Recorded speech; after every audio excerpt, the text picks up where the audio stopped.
Okay, listeners, welcome back. After an interesting week at Hastings last week, we had a decent track leading up to the meeting, but unfortunately we got that rain overnight, and I know money shot. It was disappointing to see that rain come, wasn't it? But it was a good day at racing. But how did you see it anyway? How did you see the day? Well, basically when that rain came, everything we previewed in Heads Up last week could have gone out the window, going from thinking it was going to be about a dead 5 to a slow 8, slow 9 scenario, and things definitely changed. And then certainly you didn't want to be on the fence after a few races and at Hastings. So disappointing, I think, is a fair word to describe the result. Not necessarily pointing the finger at any one person or anything, but just the way that rain came just changed the whole complexion of the day, in my opinion. It did. Even I was going to text you and up our chocolate fish bet from one chocolate fish to a box of chocolate fish. The way the track was playing, I thought Aid Memoir would kick Volpe Veloce's backside, but it wasn't to be. So well done there. I think that's 2 in a row. I think, it might be 2 or 3 in a row. I think we were about 4th last, played 3rd last or something like that. Right. Hardly anything to get too excited about, Yeah. but Ginger Nuts just too good.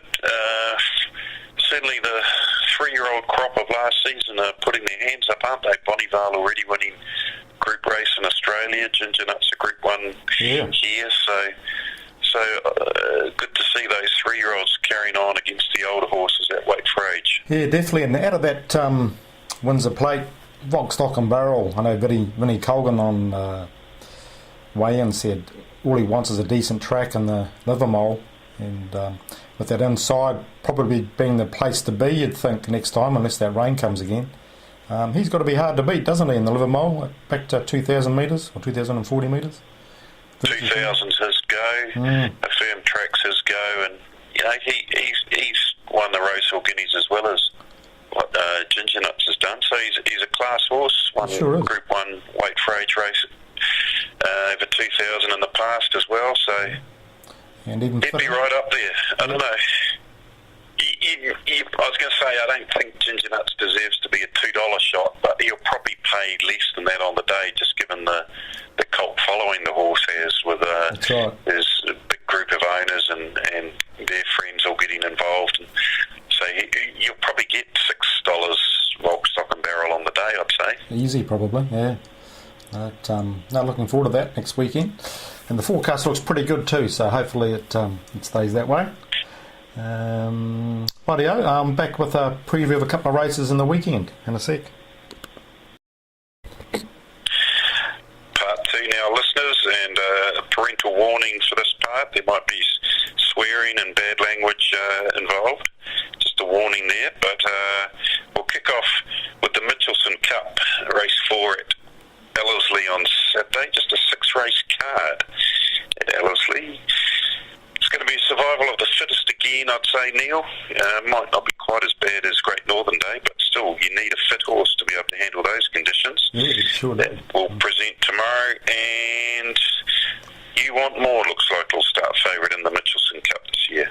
Yeah, it's a race that I used to look forward to. A few years ago, it was always attracted a pretty strong field, but just an average sort of R85 field, sort of to open class sort of field, isn't it? But no, I think You Want More lead and to be out of trouble and could hang on, but no great conviction in that race. Do you agree or not agree? It's been out quite a while, but yeah, it'll definitely be fit. I thought one right off Stoker's Rock maybe. Yep. He's not the worst in that last start in a much stronger race. Wasn't too far off the winner. Back up to the middle distance. So yeah, nothing to get too excited about, but maybe a 2 and 4 Quinella, Neil. Yeah, could be too, I think. Because Mangara Flojo, I think, might find that ground too tough, and those two should handle it. So, yep, okay, we'll go that way. Might pay $5 or $6. Yeah, the other meeting in the country tomorrow is at New Plymouth. Their extreme race day, and one of the extreme races carded is, I think, the longest flat race in New Zealand, 3,210 metres, race 7. The Fast Track Insurance 32.10. And funnily enough, you're picking a horse, Neil, Neil, that's coming back in distance. Yes, Zeddy Dudai Deco. I thought at $10 and $3 was pretty good. He's a tough bugger in that ground. And he's got ability on the flat, 3 kgs off, 53 kgs. He certainly... You're dreaming. You reckon? You're dreaming. The men in white coats will be coming around to your place. Take you away. Give me one to beat him. Give me one to beat him. Well, there'll be plenty that beat it, but just one. Number 7, Alfie D. I think he was in the... Looked like he was going to be right in the race last time and just came to the end of it, but the 3200 would be right up his alley, so getting a couple of kgs off Zeddy Dudai DK. I think Alfie D will beat Zeddy, and I think a lot will beat Zeddy. There you go. I think Alfie D, I've backed him there before, he just didn't handle the ground, so I'm happy to go against you head-to-head there, and maybe for a chocolate fish or 2, or 3 even. We'll just stick to one. Just stick don't to one? get greedy. You're not that confident then? Well, no, I just don't. I feel bad taking chocolate fish off you. You know, it's like taking wheat off a blind chocolate. We'll see. Well, no, I thought Zeddy do. He's a tough so-and-so, and that weight off, he just keeps on going, and he can run on the flat too. No, good race. Always enjoy that race. Well, one thing they both have in common is they're both by Z. Yes. Alfie D and Zeddy Dudai DK, so he certainly can throw the odd wet track performer, that's for sure. Yep. No, I'm looking forward to that race now. It's good. And actually, I've done spent most of my time on the Randwick meeting tomorrow. It's a good track there, some good horses. Joe Moreira's riding there, and all the top riders are there. Big stake money up with the Epsom Metrop. So, and I've actually got 5 or 6 bets there with 3 out of 5 confidence or more. And yep. And I just think it's a really good day of punting, and I'll be having a decent lash there. So. Looking forward to that. We better keep those ones to the paying subscribers then, Neil. Yeah. So confidence levels are high at Randwick tomorrow. Yeah. There you go. Yeah. And there's not even a Winx there that you could tip out. So they must be good horses that you're tipping at reasonable prices. Yeah, they nearly all got top riders, top trainers. They map to get winning runs, and all just the right price, so I think. And for a good day tomorrow there. Fingers crossed. Okay.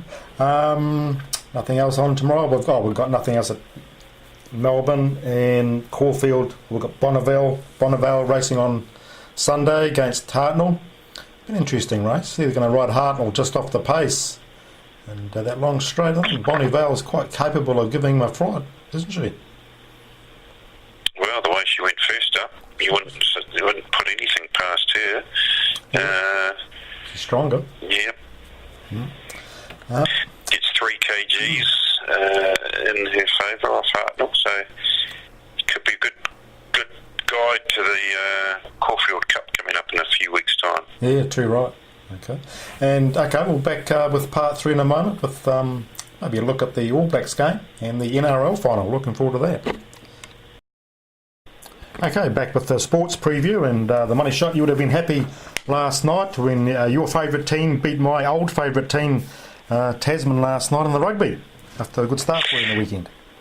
Yeah, it was a good start. Taranaki, when they decide to play and their backs get a bit of front foot ball, they look as good as, if not the best team in the competition. I know plenty of you one-eyed Cantabrian supporters would challenge that statement, with probably rightfully so, but I guess the big game next Friday night might determine, one, who will get the top seeding, and 2, who might have the Ranfurly Shield come the summer months. But yeah, it'll be a good game next Friday, that's for sure. Canterbury playing Taranaki. But things this weekend, I'm going to tip out a tri-code treble, Neil. Sounds good. I'm going to tip out a NRL Grand Final pick, an AFL Grand Final pick, and a Mitre 10 Cup. Rightio. Give us your picks and your reasons. Where you go. Okay. Which one do you want first? The NRL final. I'm looking forward to that game. Well, probably no real surprise. I think the Melbourne Storm, they are the class team of the competition. They've lost 4 games all season. 2 of those was when their main stars weren't available due to Origin, etc. So they're just a quality outfit, and even when they play averagely like they did last week, they still end up winning by 30 points. Cowboys have come through. They're the Cinderella story, lost their key player first into injury halfway through the year, but have made it to the final. But I think, it reminds me actually of, what year was it, 2009 I think it was, Yep.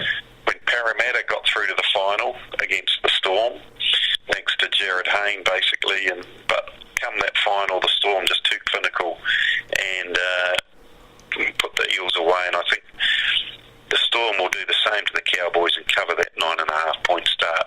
So that's the first leg of your Tri-Code treble, option 2102, number 1, Melbourne, minus $9.5, $82. Good. Got that.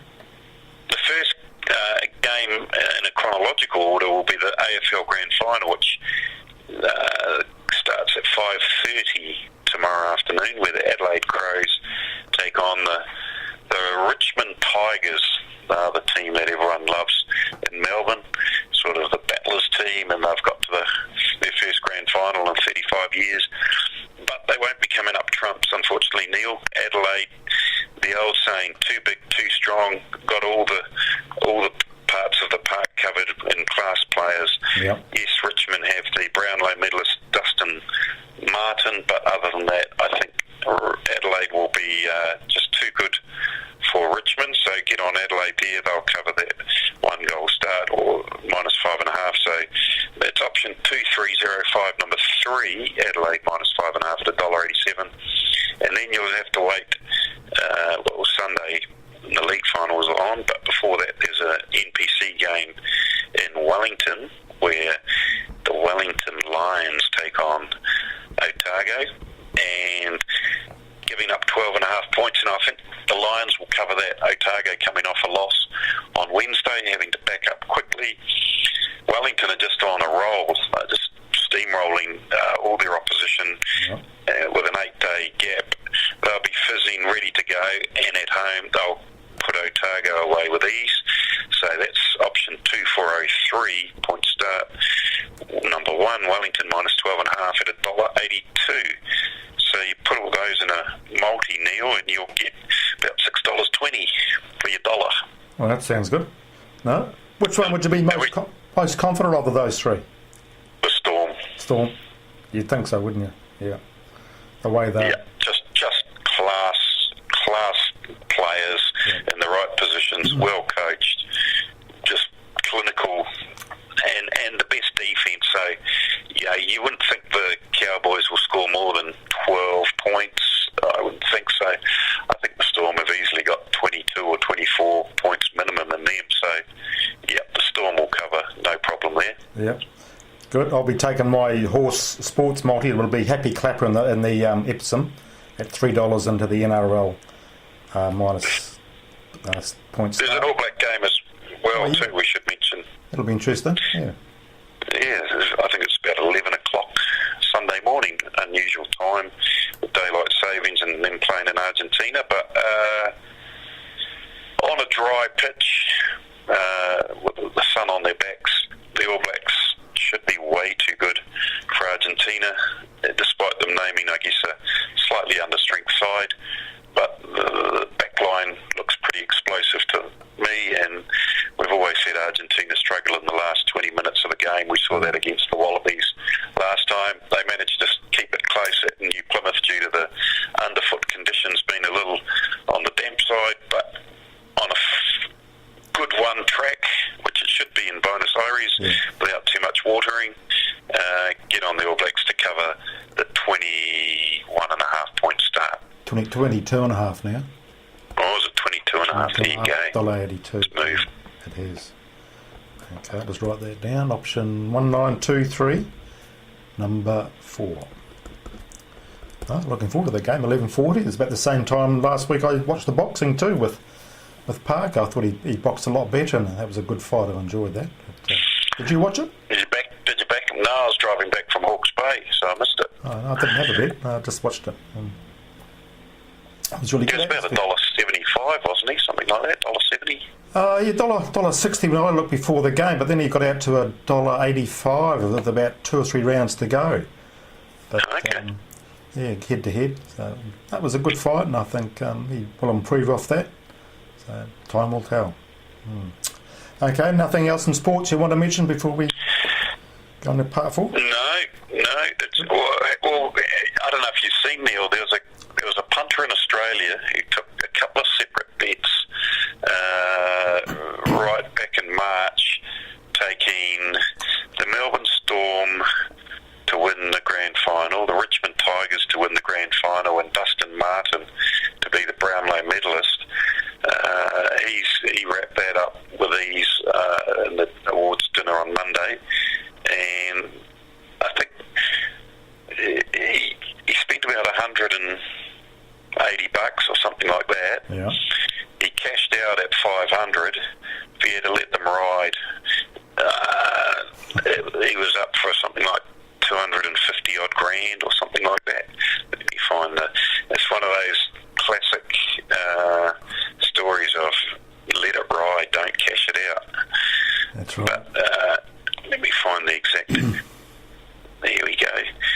He would have risked 225,000 if he had to let it ride, and the Storm and the Tigers end up winning.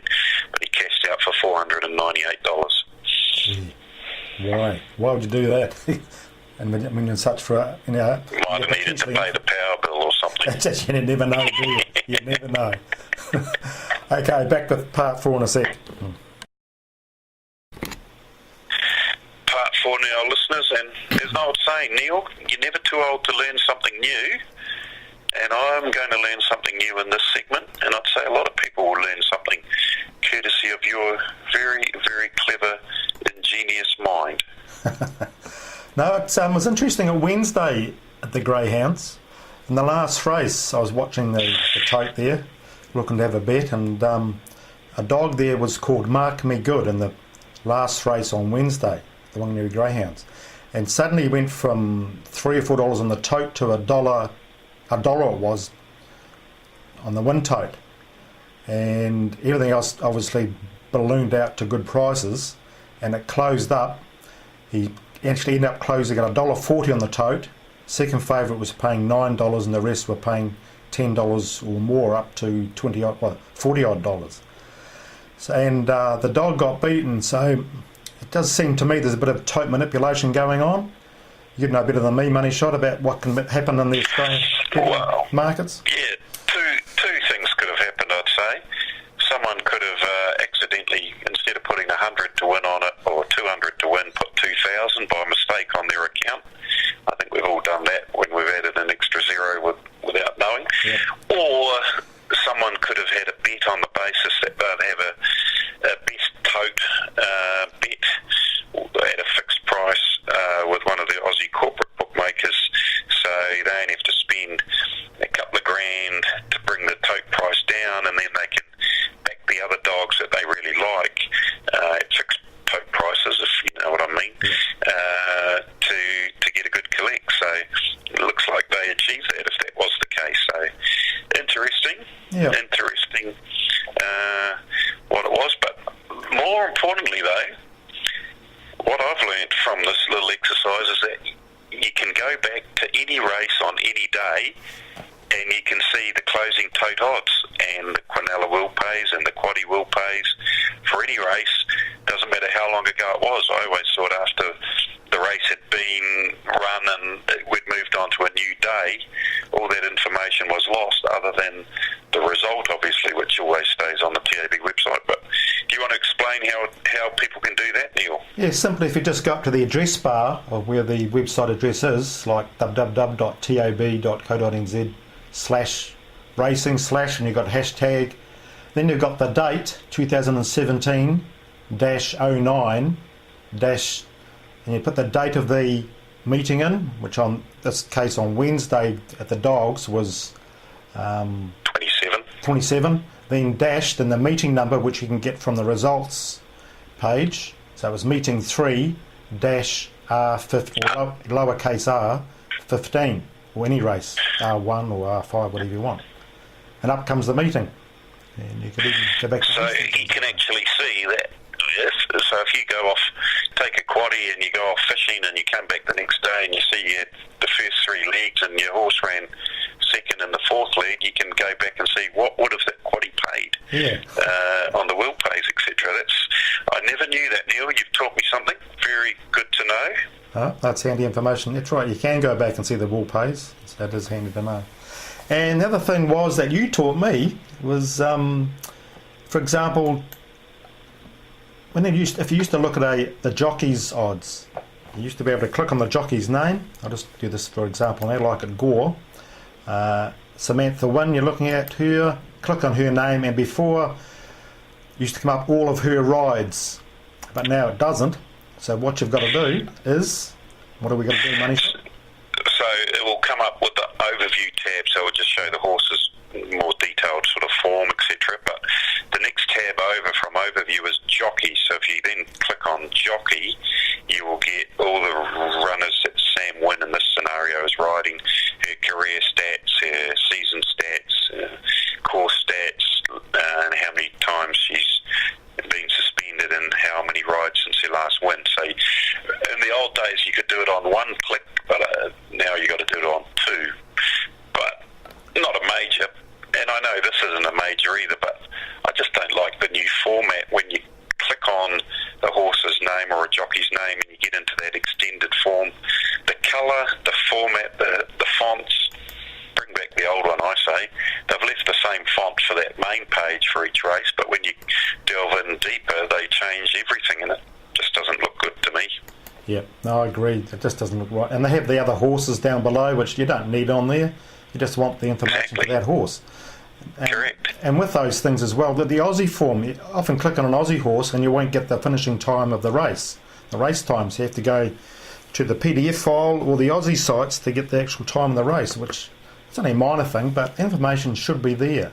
Just put the damn information on it, will you, please? Just little things like that annoy. We did warn about swearing on this podcast. Listeners, go on, say what you really mean, Neil. Yeah, shit, we sure did. That's what we did. Okay. What else? Let's cover those things. Okay, last week, who won it last week? I can't remember, but it was the no bet.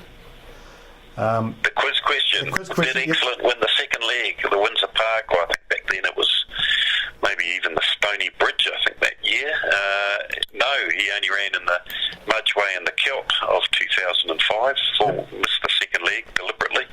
Probably would have won that as well. That's such a good horse he was. But so hopefully most people got the answer right, but our winner didn't manage to get a collect. I think he went with your aid memoir from memory of the site. He obviously didn't listen to what I had to say. No one listens to my bets on that, Neil. I feel a bit despondent. Maybe this weekend for that multi could be the way to go. Mark N, he had what he had, it's on the website anyway. No, he missed out. Had aid memoir and another horse in again. Okay, what's it going to be this week? I'm rambling. Where you go? Rambling. Okay. Quiz question this week. Let's try something a little bit out of left field.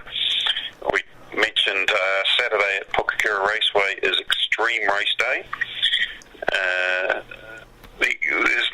The horses aren't the only animals that will be gracing the track in a race on Saturday. There will also be a dog race. No, not a greyhound race, but another type of breed of dog will be, they'll be having their own little race of about, might go for about 75, 100 metres, and we need to know what's the breed of dog that will be racing in their special race day on Extreme Race Day at New Plymouth on Saturday. Yes, and text or email me. Text me at 027 352 6402 let's make it 10 p.m. tonight because I'll be up watching the Moonee Valley races, or FormPro at formpro.co.nz by 10 p.m. and my wife I might get my dog this time I'll lay them all out and he can sniff one out. I don't think your dog's the right breed though, is it, Neil? No. And he can sniff out one. I'll get the young Charlie to sniff out one, and if your name is sniffed out, you could be the lucky person who gets that multi bet, and I reckon the multi could be the way of the money shots three-legged Maltese that he mentioned before. We better make it four-legged if it's a dog. Dog question. Yep, we will. No, I think that's a good question. I like that one. I always look forward to that race too. They won't mind the track conditions either. They don't always run straight though. That's the problem. That is the problem. They get a bit distracted. Yeah.